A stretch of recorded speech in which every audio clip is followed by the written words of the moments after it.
Praise the lord. ఈరోజు వాక్యాంశము ఇర్మియా గ్రంథం 29వ అధ్యాయం 9వ వచనం. వారు నా నామమును బట్టి అబద్ధ ప్రవచనములను మీతో చెప్పుదురు, నేను వారిని పంపలేదు, ఇదే యెహోవా వాక్కు. ప్రభు ఈ వాక్య భాగం నుండి ఈరోజు మనతో ఏం మాట్లాడుతున్నారో చూద్దాం. అబద్ధ ప్రవక్తల గురించి ప్రభు ఇక్కడ మాట్లాడుతూ ఉన్నారు. అయితే సహోదరి సహోదరుడా, ఈరోజు నీవు మెలకుగా ఉన్న వ్యక్తివేనా?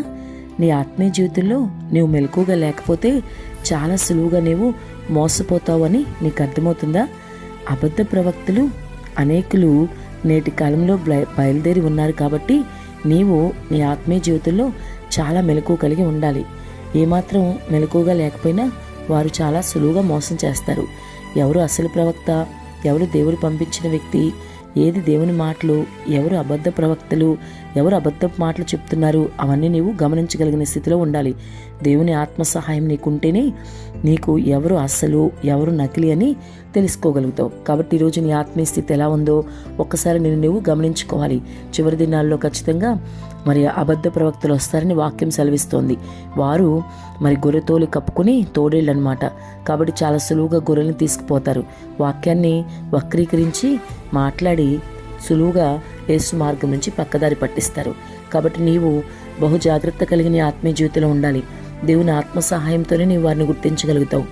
ఆత్మ సహాయం లేకపోతే చాలా సులువుగా నువ్వు వారి చేతిలో మోసపోతావు.